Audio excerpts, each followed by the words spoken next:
So, you know, Robert Perry, who was a journalist, really great journalist, was blackballed from the corporate media because he broke a lot of things that the corporate media didn't want, out there in the public. Robert Perry passed away earlier this year, and his news agency, Consortium News, never actually referred to George W. Bush as President Bush. They always, in writing on their website, just referred to him as George W. Bush because he wasn't actually elected. The election was stolen on behalf of George W. Bush by the Supreme Court and Jeb Bush as governor and Kathleen Harris as Secretary of State. He wasn't the duly democratically elected president. And to me, and to most objective people, neither is Brian Kemp. He, as Secretary of State, essentially stole the election for himself. So before I show you the interview, with Jake Tapper, if you want to call it an interview, and if you watched me on Friday, Ty's working on getting that clip up. Stacey Abrams, she didn't use the word concede, but she basically conceded the election. And she said, she's not going to fight on. She is going to file a lawsuit against Brian Kemp in Georgia, but she's not contesting the election anymore. I think that's the wrong decision, but I didn't bash her because her speech was very classy, her speech was very graceful, and all that jazz. So actually, you know what? I am going to play the interview with Jake Tapper first. So here we go. The race is Stacey Abrams, the former minority leader of the Georgia State House. Leader Abrams, thanks so much for joining us. You said that, quote, democracy failed in Georgia. Obviously, you're referring to some of the messy process of democracy, as you called it, incompetence and mismanagement. But do you think that there was deliberate interference in the election? Yes. And I believe it began 8 years ago with the systematic disenfranchisement of more than 1 million voters. It continued with the underfunding and disinvestment in polling places, in training, and in the management of the county delivery of services. And I think it had its pinnacle in this race. But a few months before, in May of 2018, a Republican primary had to be called for a do-over because a number of voters did not receive accurate ballots. We know that there has been a dramatic discrepancy in the way absentee ballots are both allocated and counted across the 159 counties.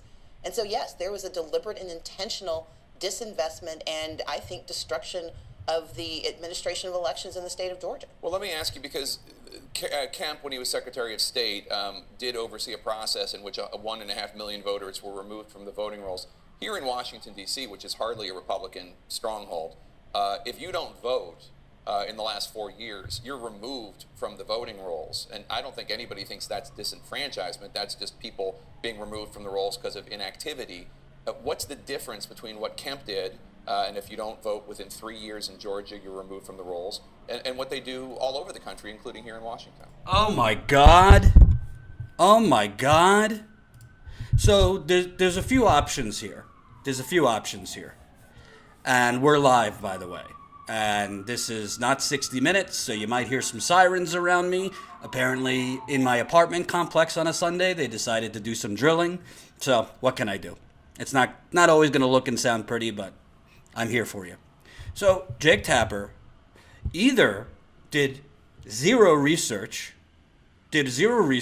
on what happened in Georgia before bringing on Stacey Abrams, or he does know what happened, but because he's neutral, Jake, and they're neutral at CNN, and they have to make it seem like, oh no, there's no gambling in this establishment, there's no scandal in this establishment, that suddenly, well, what's the difference?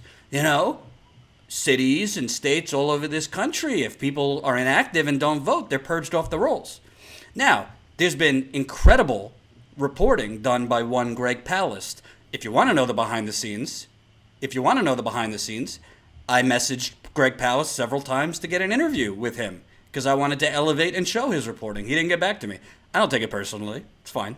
Busy guy. But that's not what happened in Georgia. This wasn't a issue of inactive voters who were just purged off the rolls. Thank you, LCATG.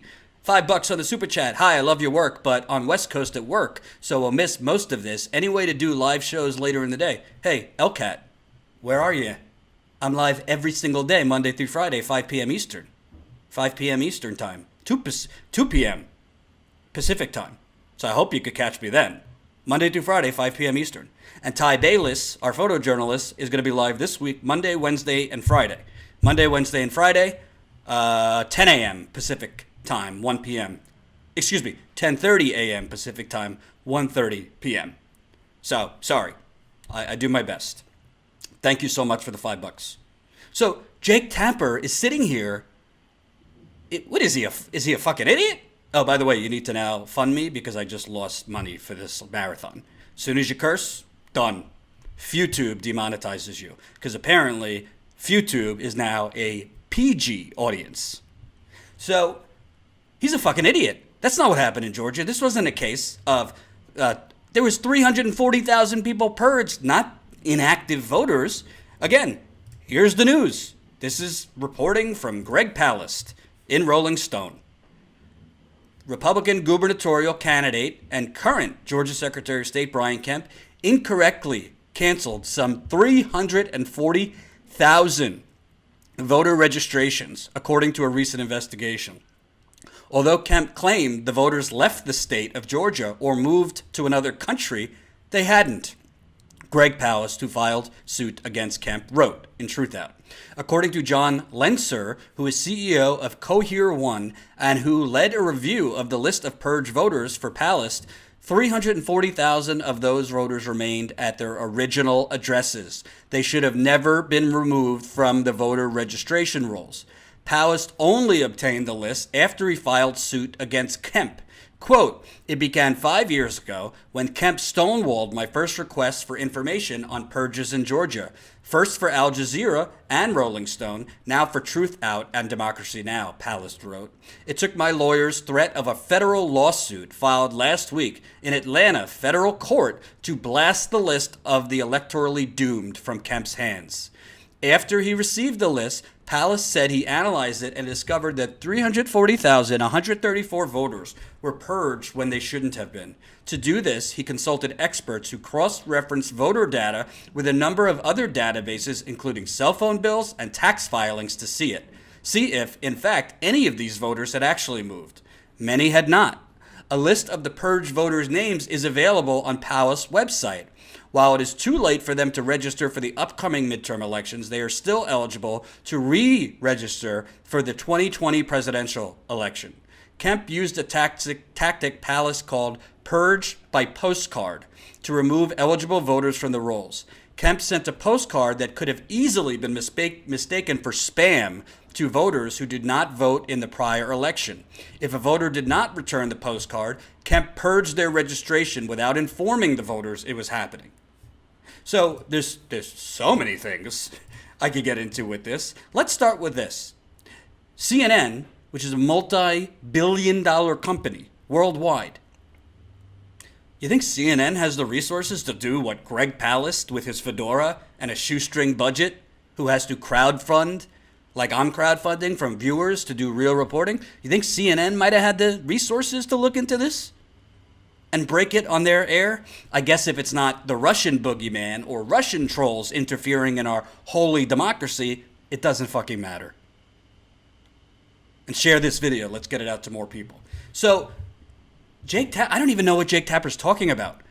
The main purge that happened in Georgia was not inactive voters being purged off the rolls. It was Brian Kemp as Secretary of State literally purging people, claiming that they didn't live there anymore or they moved when there was evidence that they did not. And guess who, if you're watching? Guess usually who's purged off these rolls? You think it's the wealthy white people? It's the black people who would most likely vote for someone like Stacey Abrams. Thank you, Patrick. $5 in the super chat. Inactivity in voting shouldn't remove anyone from being registered. What a load of crap. I agree. I agree with that. Not to mention, because I know this from the New York primary purge, by law, even if you did purge voters off the voting roll because of inactivity, by law, you need to inform them in time for them to get to basically do what they have to do to get back on the voting rolls. So they do this, like Brian Kemp did this in a tricky way. A lot of times you send it to the actual address, but not the apartment number, right? So I've gotten mail sent to my building, but not my apartment complex, so I didn't get it. Or as Greg Palast said, purged by postcard, where a lot of people think it's just spam. They don't call the person, they don't email the person, they don't send election officials. So I don't know if Jake Tapper was just too busy fomenting at the mouth about Trump's tweets this week to actually have his producers, or dare I say himself, do a little research before this segment. But he got it completely wrong. So let's continue this. I don't know if you could call it an interview because it's so uninformed. So Jake Tapper is trying essentially to make it appear as if this is just some routine thing that Brian Kemp did. Hey, Stacey, what's different about purging people for inactive voting, which wasn't what happened in Georgia, from what happens in D.C., in my ivory tower, in my bubble? Here we go. Maintaining clean voter rolls is absolutely appropriate, but the vigor with which he did so and the mismanagement with which he did so. A perfect example is the 92-year-old civil rights activist who's lived in the West End of Atlanta for more than 40 years, has voted in every single election since 1968 in that neighborhood, and she was removed from the polls. She went to vote, and her daughter had to take more than 2 hours to get her access to a provisional ballot. This is someone who has never failed to vote. And so the problem we have is that it's death by 1,000 cuts. It's not sufficient to simply purge voters from the rolls for inactivity. He removed voters who were eligible. He also denied access to more than 3,000 new citizens who should have been added to the rolls, but he prevented them from being able to vote. And the larger issue is this. Trust in our democracy relies on believing that there are good actors who are making this happen, and he was a horrible actor who benefited from his perfidy. That's problematic. Take a listen to what Ohio Democratic Senator Sherrod Brown said about your race just a few days ago. If Stacey Abrams doesn't win in Georgia, they stole it. It's clear. It's clear. And I say that publicly. So Sherrod Brown says the election was stolen. Do you agree that it was stolen? And do you think that Brian Kemp is not the legitimate governor-elect of Georgia? The law as it stands says that he received an adequate number of votes to become the governor of Georgia. And I acknowledge the law as it stands. I am a lawyer by training, and I am someone who's taken a constitutional oath to uphold the law. But we know sometimes the law does not do what it should, and that something being legal does not make it right. This is someone who has compromised our systems. He's compromised our democratic systems, and that is not appropriate. And therefore, my mission is going to be to make certain no one else has to face this conversation. Going forward, we are going to ensure that there are fair fights in the state of Georgia, and that voter protection is more than a slogan, that it is actually a common cause that cuts across partisanship. Because as I said, there are Republicans who were harmed, Democrats who were harmed, independents who were harmed, and that is wrong in one of the original 13 colonies, one of the founding blocks of our democracy, and I want Georgia to be better. Wait a minute. Before I give you Jake Tapper's the legitimate next stupid fucking question, hold on. Year-old civil rights activist Hold on. who's to vote. And Can you see? Issue is this. Can you see how perplexed his face is when she's smacking him with the truth?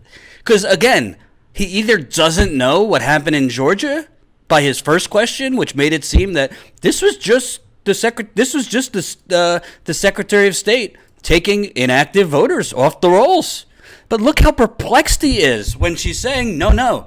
I mean, she's saying it in a graceful way, but let's call it what it is. This man rigged the election. He rigged the election for himself. He purged hundreds of thousands of voters off the rolls that one would think predominantly, that we don't need to think, majority were African American. He purged them off the roll so he could win.